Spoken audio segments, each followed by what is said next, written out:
तर विद्यार्थ्यांना इकडे स्पेशल आणि फ्रेश या सुपर क्लासमध्ये आपले सर्वांचेच मनापासून स्वागत आहे. सुपर क्लासमध्ये आज आपण अतिशय स्पेशल असे जी के क्वेश्चन्स कव्हर करणार आहोत, जे की विद्यार्थ्यांनो समाज कल्याण भरती तसेच महिला गृहपाल भरती या दोन्ही भरतीसाठी अतिशय महत्त्वाचे असणारे असतील. तसेच या दोन्ही भरतीसाठी आपण 470 पेजेसचे एक पीडीएफ तयार केलेली आहे. 149 मध्ये ही पीडीएफ आपल्याला दिली जात आहे. इच्छुक विद्यार्थ्यांनी घेण्यासाठी 8208 68 56 24 या क्रमांकावर विद्यार्थ्यांनो कॉल नाही करायचा आहे, व्हॉट्सअप करायचा आहे. बरेच विद्यार्थी कॉल करत असतात, तर कॉल नका करू, व्हॉट्सअप करायचा आहे इच्छुक विद्यार्थ्यांनी घेण्यासाठी. तसेच तुम्ही जर चॅनलवर नवीन आला असाल तर विद्यार्थ्यांना काय करायचं आहे, चॅनलला लगेचच्या लगेच सबस्क्राईब करून घ्यायचं आहे, अतिशय महत्त्वाचे आहे. तसेच या ज्या पीडीएफ मध्ये आहे तुम्हाला काय मिळणार आहे विद्यार्थ्यांनो, या ठिकाणी पाहून घ्या. भूगोल, इतिहास, विज्ञान आणि जनगणना 2011 तसेच विद्यार्थ्यांनो आणखी हे सर्व जे विषय आहेत महत्त्वाचे सर्व कव्हर करण्यात आलेले आहेत. जर तुम्ही इच्छुक असाल तर नक्कीच कॉन्टॅक्ट करायचा आहे. सुपर क्लासला सुरुवात करूया. सर्वात पहिला जो प्रश्न आहे तो कव्हर करूया. प्रश्न दिसून येतो असा आपल्याला की कोणता जिल्हा हा आकाराने लहान आहे पण लोकसंख्येच्या घनतेने सर्वात जास्त, जे कमी क्षेत्रफळामध्ये सर्वात जास्त लोकसंख्या असलेली आपल्या सर्वांना दिसून येते, असा जिल्हा कोणता आहे? ऑप्शन मध्ये दिलेले आहे अहमदनगर, वर्धा, मुंबई शहर किंवा या ठिकाणी अमरावती. ऑप्शन क्रमांक विद्यार्थ्यांनो या ठिकाणी 3 योग्य राहणार आहे. मुंबई शहर हा जो जिल्हा आहे विद्यार्थ्यांनो क्षेत्रफळाने सर्वात कमी असलेला असून दिसून येतो. विद्यार्थ्यांनो किती आहे क्षेत्रफळ? तर या ठिकाणी क्षेत्रफळ आपण पाहूया की 67 पॉइंट या ठिकाणी 79 मील एवढे क्षेत्र असलेले आपल्या सर्वांना दिसून येते. चौरस किलोमीटर सर्वांना असलेले दिसून येते विद्यार्थ्यांनो. आणि याची जी लोकसंख्या आहे सर्व नागरी लोकसंख्या असलेली आपल्या सर्वांना दिसून येते. लोकसंख्या किती आहे तर या ठिकाणी विद्यार्थ्यांनो 33 लाख, या ठिकाणी 33,31,000 च्या प्लस जी आहे आपल्याला लोकसंख्या असलेली या ठिकाणी या जिल्ह्याची दिसून येते. हे आपल्या सर्वांना लक्षात घ्यायचं आहे.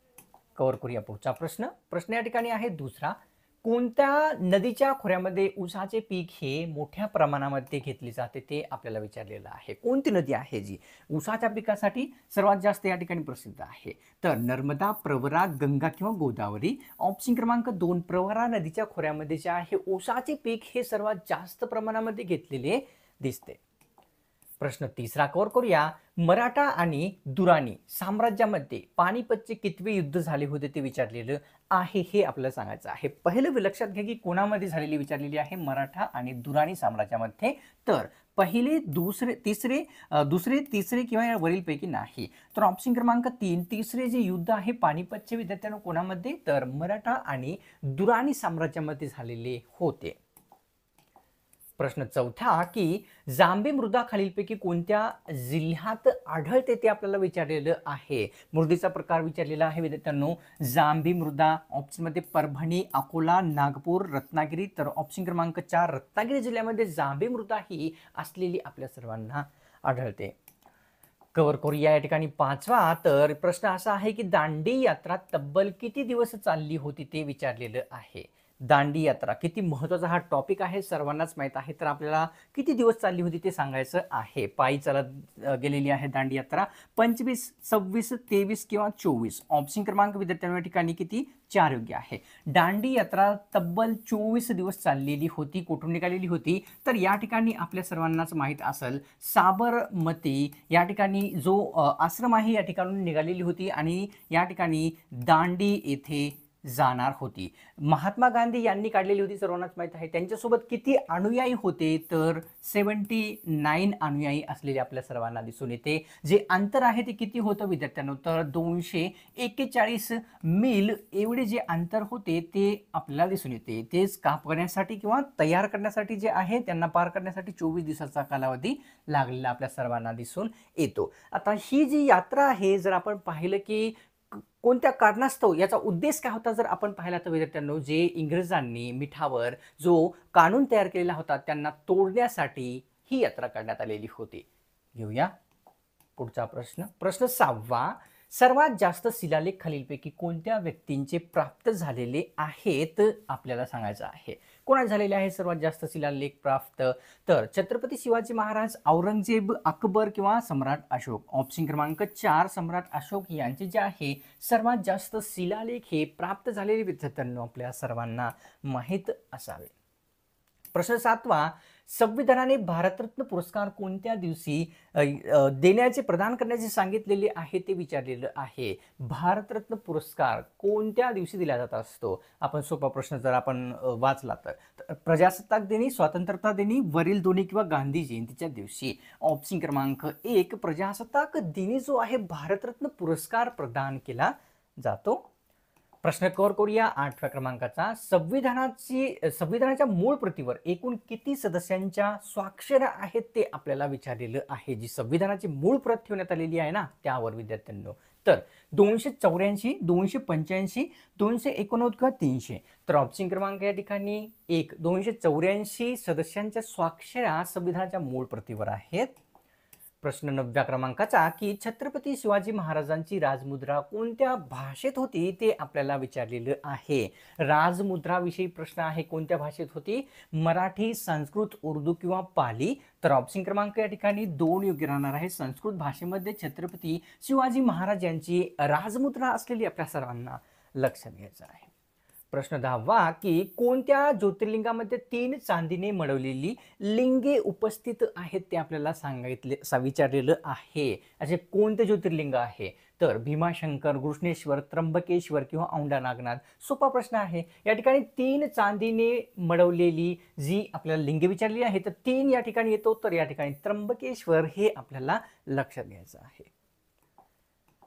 प्रश्न 11वा की भारतातील कोणत्या राज्याच्या विधान परिषदेमध्ये सर्वात कमी सदस्य संख्या आहे ते आपल्याला विचारलेलं आहे. सांगा सर्वात कमी विधान परिषद संख्या कोणत्या राज्याची येते? कर्नाटक, बिहार, तेलंगणा किंवा महाराष्ट्र. तर ऑप्शन क्रमांक 3 तेलंगणा राज्याच्या विधान परिषदेमध्ये सर्वात कमी मेंबर्स आहेत. किती सदस्य आहेत? तर या ठिकाणी 40 सदस्य असलेले आपल्या सर्वांना हे दिसून येतात. तर घेऊया पुढचा प्रश्न. तर प्रश्न असा आहे 12वा की हंटर कमिशनच्या अहवालामध्ये सर्वात जास्त जो भर आहे खालीलपैकी कशावर देण्यात आलेला होता? हंटर कमिशन हा सर्वांना माहीत आहे. तर त्यामध्ये कशाचा जो आहे भर दिलेला होता? तर शिक्षणाविषयी, कृषीविषयी, पोलीस किंवा राजनीती. तर ऑप्शन क्रमांक विद्यार्थ्यांनो या ठिकाणी 1 योग्य राहणार आहे. शिक्षणाविषयी हंटर कमिशनमध्ये जो आहे सर्वात जो भर होता तो देण्यात आलेला आपल्या सर्वांना दिसून येतो. कव्हर करूया पुढचा प्रश्न. प्रश्न आहे 13वा. या ठिकाणी भारूड हा जो प्रसिद्ध रचना प्रकार आहे कोणत्या संतांनी महाराष्ट्रामध्ये रूढ केलेला आहे ते आपल्याला विचारलेलं आहे. प्रकार विचारलेला आहे भारूड. संत तुकाराम महाराज, संत ज्ञानेश्वर महाराज, संत एकनाथ महाराज किंवा संत जनाबाई. ऑप्शन क्रमांक 3 संत एकनाथ महाराज यांनी भारूड हा जो प्रकार आहे तो रूढ केलेला आहे. प्रश्न 14वा की शाहू महाराजांनी आपल्या सत्तेचा जो वापर आहे प्रामुख्याने किंवा मुख्यत्वे कशासाठी केलेला आहे ते आपल्याला विचारलेलं आहे. सर्वांनाच उत्तर माहीत असेल कारण हा म्हणजेच एक अतिशय महत्त्वाचा आणि अतिशय प्रसिद्ध प्रश्न असलेला आपल्या सर्वांना दिसून येतो. तर ऑप्शनमध्ये दिले आहे लोककल्याणासाठी, लोकशाही स्थापना करण्यास, स्वातंत्र्य प्राप्तीसाठी किंवा हिंदू धर्माचा प्रसार करण्यासाठी. ऑप्शन क्रमांक 1 लोककल्याणासाठी शाहू महाराजांनी आपल्या सत्तेचा जो प्रमुख जो वापर आहे तो केलेला होता. प्रश्न 15वा अमृतसर या ठिकाणी खालीलपैकी कोणती घटना घडलेली होती ते आपल्याला विचारलेलं आहे. अमृतसर या ठिकाणी तर जालियनवाला बाग हत्याकांड, चौरी चौरा घटना, बारडोली सत्याग्रह किंवा वरीलपैकी सर्व. तर या ठिकाणी ऑप्शन क्रमांक या ठिकाणी विद्यार्थ्यांनो 1 योग्य आहे. जालियनवाला बाग हत्याकांड जो आहे या ठिकाणी अमृतसर येथे घडलेला आपल्या सर्वांना दिसून येतो. अमृतसर हा जालियनवाला बाग काय आहे? एक स्वर्ण मंदिरच्या जवळपास विद्यार्थ्यांनो एक बगीचा आहे. त्या बगीच्यामध्ये हा जो आहे तो घडलेला दिसून येतो. आता अमृतसर कोणत्या राज्यात येते सर्वांनाच माहित आहे, पंजाब राज्यामध्ये येते विद्यार्थ्यांनो. तर घेऊया पुढचा प्रश्न. प्रश्न 16वा पुणे जिल्ह्यामध्ये आंबी नदीवर खालीलपैकी कोणते धरण स्थित आहे ते विचारलेलं आहे. पुणे जिल्हा लक्षात घ्या, त्याच्यानंतर आंबी नदी लक्षात घ्या. तर कोणते धरण येते या ठिकाणी? दारणा, पानशेत, मोडकसागर किंवा उजनी. तर ऑप्शन क्रमांक विद्यार्थ्यांना या ठिकाणी 2 म्हणजे पानशेत धरण जे आहे पुणे जिल्ह्यातील आंबे नदीवर असलेले आपल्या सर्वांना दिसून येते. प्रश्न 17वा कल्पनेच्या तीरावर ही कादंबरी खालीलपैकी कोणत्या व्यक्तींचे आहे ते आपल्याला विचारलेलं आहे.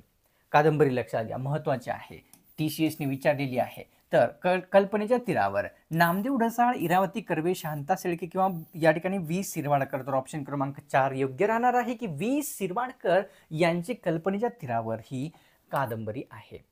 प्रश्न 18वा, मेजर ध्यानचंद यांना खालीलपैकी कोणत्या खेळाचा जादूगर म्हटले जाते ते विचारलेलं आहे. या ठिकाणी लक्षात घ्यायचे आहे मेजर ध्यानचंद यांना तर क्रिकेट, व्हॉलीबॉल, हॉकी किंवा कबड्डी. तर ऑप्शन क्रमांक 3 कबड्डीचा जादूगर जे आहे मेजर ध्यानचंद यांना म्हणतात.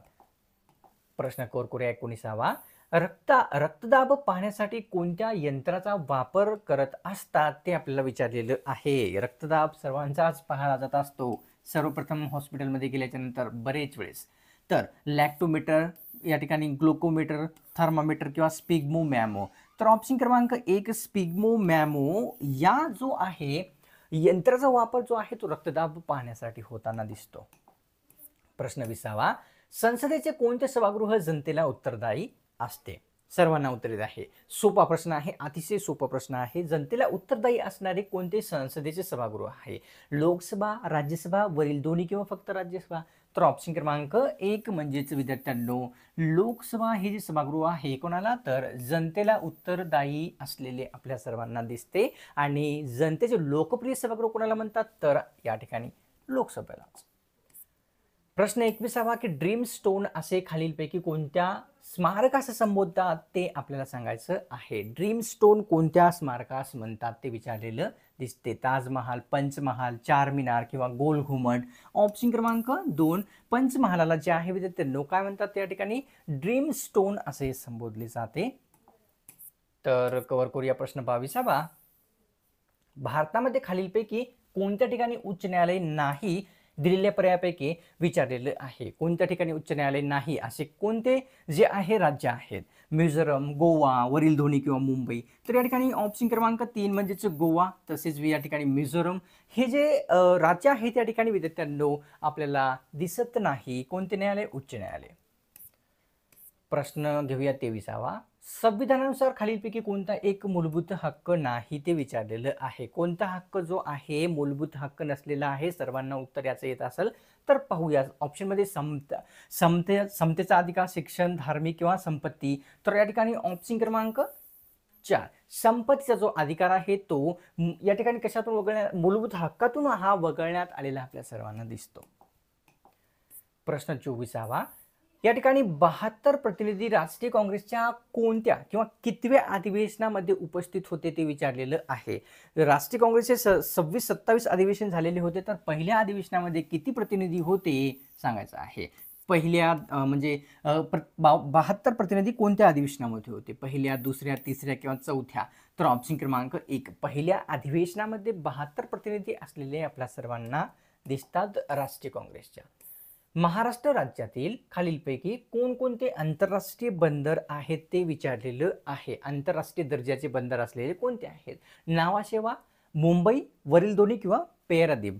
तर ऑप्शन क्रमांक या ठिकाणी 3 म्हणजेच या ठिकाणी मुंबई बंदर तसेच नावाशेवा बंदर हे दोन्ही आंतरराष्ट्रीय दर्जाचे बंदर आहेत हे आपल्याला लक्षात घ्यायचं आहे. प्रश्न 26वा कव्हर करूया.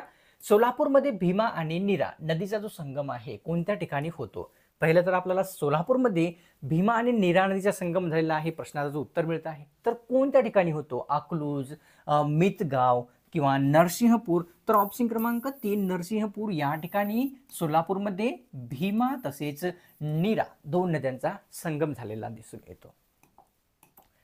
प्रश्न 27वा, तर पाण्याच्या उष्णतेचे प्रदूषण सर्वात जास्त खालीलपैकी कशामुळे होते? पाण्याच्या उष्णतेचे प्रदूषण थोडासा प्रश्न तुम्हाला समजण्यासाठी अवघड जात असू शकतो. तर या ठिकाणी धुलाईमुळे, कृषी रसायनामुळे, औद्योगिक सांडपाणी किंवा वरीलपैकी सर्व. तर ऑप्शन क्रमांक 3 औद्योगिक सांडपाण्यामुळे पाण्यातील उष्णतेचे प्रदूषण हे होत असलेले आपल्या सर्वांना दिसून येते. प्रश्न 28वा, वारकरी संप्रदायाचा उगम महाराष्ट्रातील कोणत्या राज्यातून झालेला आहे असा प्रश्न विचारलेला आहे. तर आपल्याला सांगायचं आहे उत्तर वारकरी संप्रदायाचा उगम बिहार, छत्तीसगड, आसाम किंवा या ठिकाणी महाराष्ट्र. तर ऑप्शन क्रमांक 4 आपल्या राज्यातून जे आहे वारकरी संप्रदायाचा उगम झालेला आपल्या सर्वांना दिसून येतो. प्रश्न 29वा, सार्क संघटनेची अधिकृत भाषा खालीलपैकी कोणती आहे? सार्क संघटनेची अधिकृत भाषा तर इंग्रजी, हिंदी, नेपाळ किंवा या ठिकाणी वरीलपैकी सर्व. तर ऑप्शन क्रमांक या ठिकाणी 1 योग्य राहणार आहे. इंग्लिश ही जी भाषा आहे विद्यार्थ्यांनो, सार्क संघटनेची अधिकृत असलेली दिसते. प्रश्न 30वा करूया. प्लासीच्या लढाईमध्ये ईस्ट इंडिया कंपनीच्या सैन्याचे नेतृत्व खालीलपैकी कोणी केलेले होते ते सांगायचं आहे.